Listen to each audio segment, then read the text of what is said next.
This is Al Brooks. Thank you for watching the Brooks Trading Course. This is the fifth of 5 videos on entering.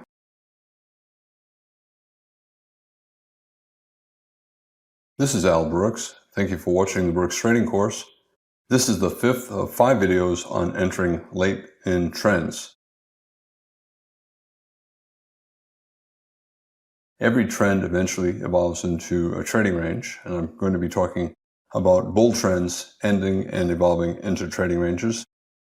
When there's a sell climax, in other words, a big bear bar or series of bear bars in a bear trend, sometimes it's better to buy the close of the bear bar rather than sell the close. This is a 5-minute chart of the euro versus the dollar, and the market is in a bull trend. What's going on up here? We have a strong breakout phase, and now we're getting bad follow-through after bull bars. A pair of good bull bars, a pair of bear bars. Bull bar, bear bar, bull bar, bear bar, bull bar, doji, bull bar, bear bar.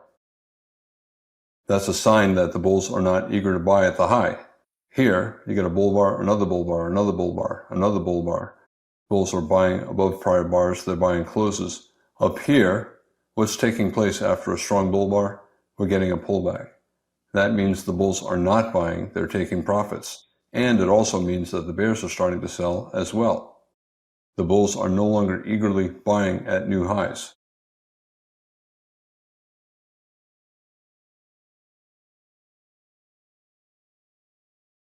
Trend bars here are getting smaller. The follow-through is bad. Every bull bar is now followed by a bear bar instead of by consecutive bull bars. That's much more common if this is a bull leg in a trading range than a bull leg in a bull trend. These are signs that the bull trend is weakening and the market is probably soon going to transition from a bull trend into a trading range. And that's the market cycle. You have a breakout phase, and then you get a channel phase where there are pullbacks, and eventually you get a bear breakout below the bull channel, and the market enters a trading range. This is the earliest signs that this rally might in fact be part of a trading range.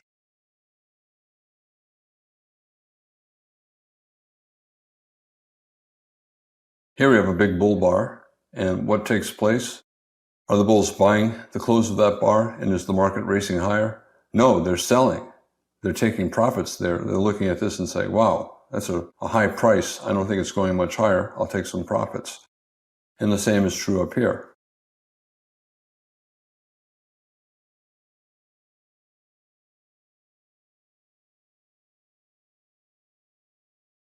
Instead of the bulls buying closes and buying breakouts above prior highs, now the bulls more are buying with limit orders below bars, betting that reversals will be minor and not fall very far. However, they're selling at new highs because they think the rallies will not get very far either. This is channel type behavior, and channels usually lead to trading ranges. They're using strong bull trend bars to sell, to take profits. They're looking at these bull trend bars as brief opportunities to take a quick, good profit. They do that because they think the market is probably not going to go much higher. We get a big bull bar, the bulls take profits, and you get a pullback.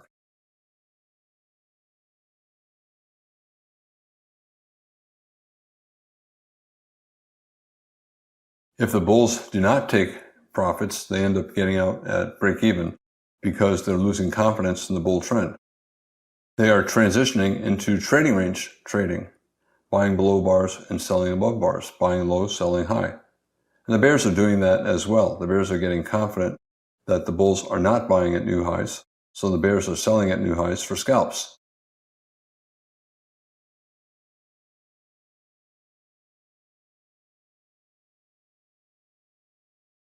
At a prior high, bears will sell and sell more higher.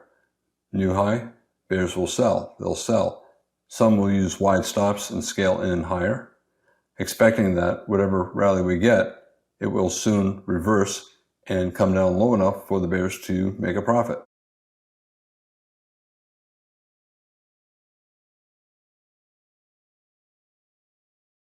The bears are betting that the bull flags will fail to go very far. They're betting that the bulls are no longer confident enough to hold on to their longs. The bears are selling exactly where they think the bulls are going to be selling to take profits.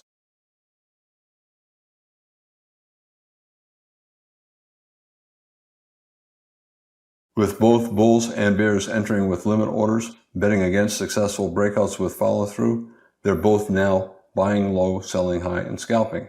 The bears are selling high, and then they're buying low to scalp out with a profit.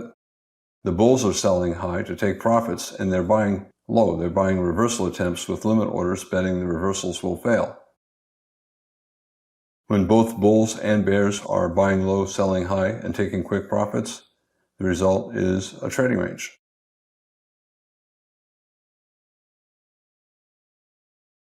I'm going to talk a little bit now about sell climaxes. In certain circumstances, if there's a sell climax, bulls will buy the close of the big bear trend bar, betting that it's the end of the trend instead of the start of an even stronger leg to the bear trend. The market's in a bear trend, strong bear breakout, decent follow through. This is the euro versus the yen, a 5-minute chart. Every trend bar, every series of trend bars is a breakout, and it's also a climax. We have a climax, another one, and then another one here as well. This is a strong enough breakout so that it's likely the bears will get at least a second leg down, and this might be the end of that second leg down. What happens if you go ahead and buy that close instead of sell that close, betting that this is the final bear flag?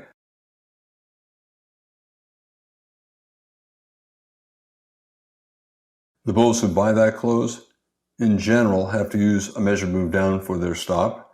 One way to do it is use the height of the most recent sell climax, find the measured move down, and put your stop just a little bit below it.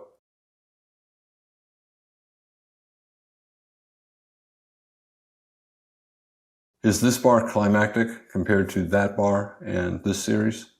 No, it's a pretty small bar, so it's not all that dramatic, it's not all that climactic. And because it's not all that climactic, it may not be overdone. The bears may not be overextended, and they may be willing to sell lower. Therefore, buying this close is not a high probability bet that this is a climactic end of the bear trend. And this is what followed. The market tried to reverse up here above a bear bar. After 3 bear bars, a low probability bet, and the bears quickly sold. And we have a very big outside down bear bar falling below the measured move, running the stops on the buy the close bulls who took that trade.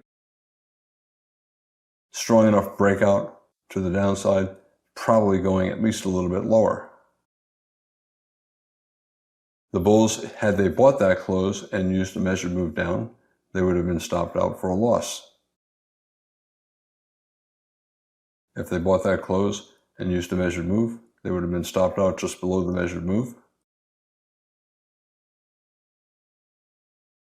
Now we have an even bigger bear bar. This is getting to be extreme selling.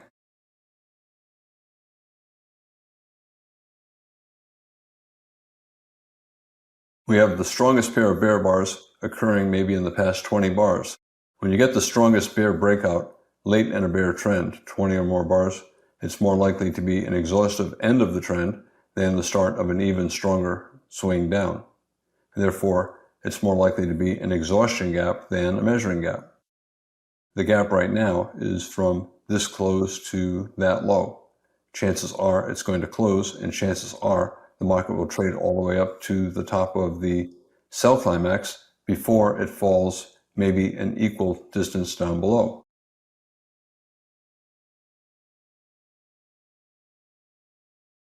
And because of that, bulls will buy that close, betting that it's an exhaustive end of the trend rather than an acceleration of the bear trend. In general, when you have the strongest sell climax occurring late in a bear trend, there's a 60% chance the market will get up to the top of the sell climax before it falls to the same distance down below. And therefore, if you buy that close, you put your stop at that distance down below. stop would be down here, or just a little bit below that.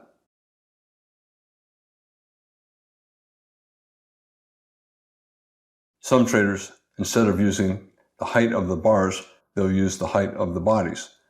The open of the first bar of the sell climax and the close of the final bar of the sell climax. Sometimes the sell climax is 1 bar, sometimes it's 3 bars as it was here. Here, so far, it's 2 bars. It may become 3 or 4, but at this point, it's 2, and this bar is the biggest bear bar in a lot of bars, maybe 20 bars or so, probably not going much lower. It might get a small second push down, but unlikely to go down to this measured move, and possibly not even to this measured move. And immediately upon the closure of that bar, we got a bull bar. And what does that tell you?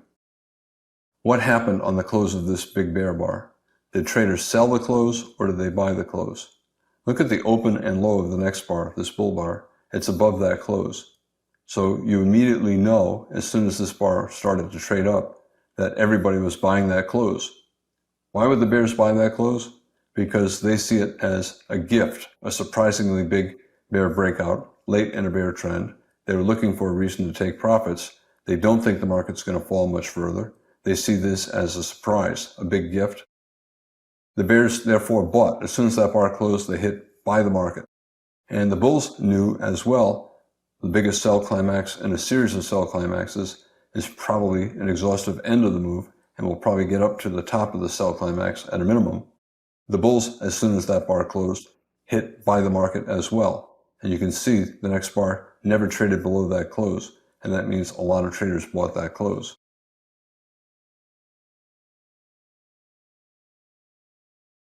The first target is the top of the sell climax. The bears hope that the market will get a double top and trade down. This would be the neckline and fall for a measured move down. The bulls hope that instead of a double top, the market reverses up for a measured move up. You have a theoretical double top here, neckline here, measured move down here. The bulls are hoping for a bull breakout above that theoretical double top and a rally for a measured move up. This rally is strong enough so that the market's probably always in long and probably going at least a little bit higher. Bulls usually take at least partial profits when the market gets to the top of that final sell climax.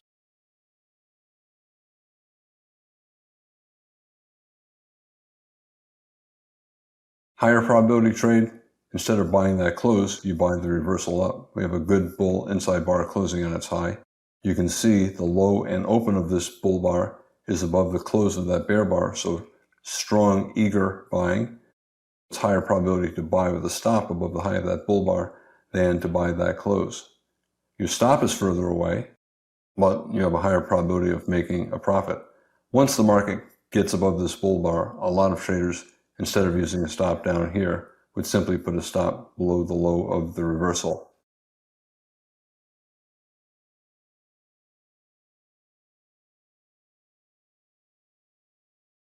Whenever you enter later in a trend, once the probability is higher, the stop is further away than it is for the earlier traders.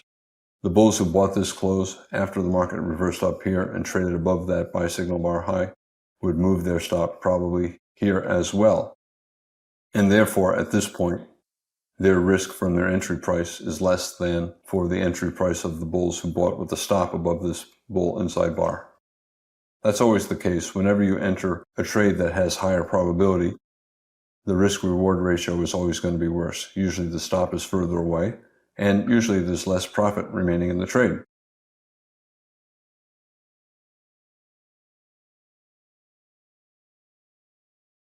Some of the bulls who bought with the stop above this bar will be buying exactly where the earlier bulls will take partial profits. Some of the bulls who bought here will look to be taking profits at around 10 pips.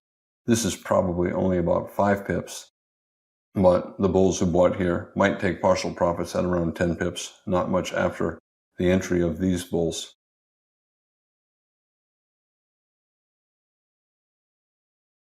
It doesn't matter where you bought. Anywhere during this bear bar, anywhere during this bull bar, above this bull bar, once you get that reversal with a decent buy signal bar, most traders would put their stop just below the bottom of the reversal.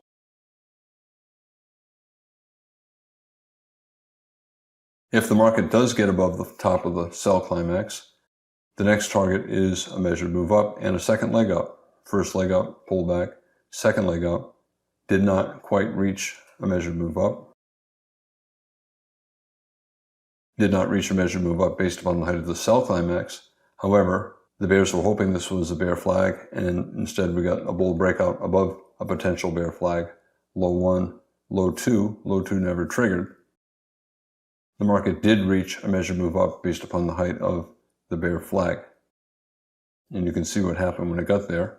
It also tested the top of this bigger sell climax. We have a sell climax here, but it's part of an even bigger sell climax. On a higher time frame chart, like a 15-minute chart, this entire sell-off might be a sell climax. And when the market got up to that major lower high, you can see what happened. Bulls took profits and bears might have sold. Some bears did sell for sure.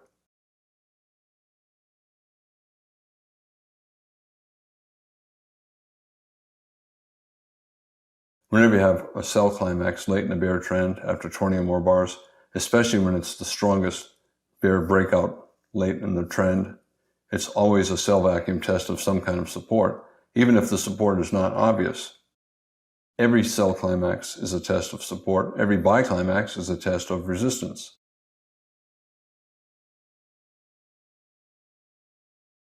The bears tried to reverse down here, did not get very far. We got a reversal up here. You can draw a channel, a wedge channel. If you were to connect these highs, you'd see a wedge shape.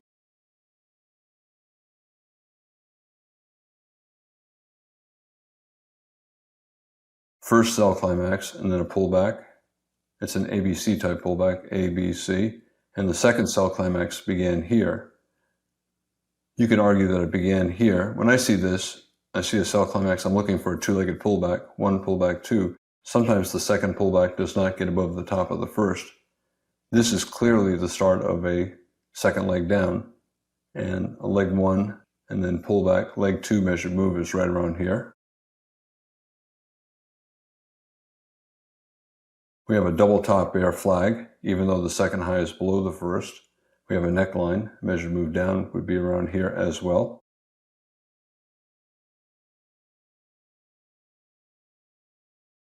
Again, I think from here to here is a pullback from this breakout, even though this high is below that high. I think it's a double top bear flag. Here's the neckline, and it fell for more than a measured move.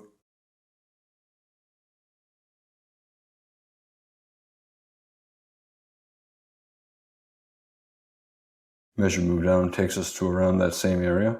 The leg one pullback, leg two target in the bottom of a channel. So you have several things going on here, and this is probably a sell vacuum test of support.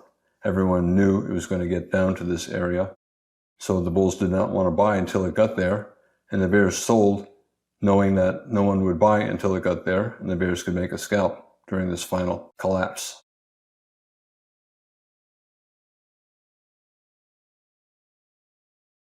Outside down, a fast breakout below a potential bottom.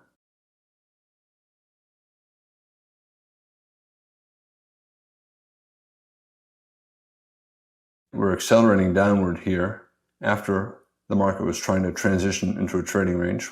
Pullback, pullback, dojis, small bars. It looks like a bear leg in a trading range. And we got a bear breakout below that bear leg in a trading range. What's more likely?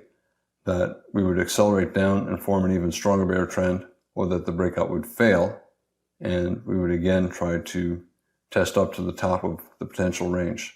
It's more likely the breakout will fail, and when you see it being especially strong like this, the probability of it failing is even higher.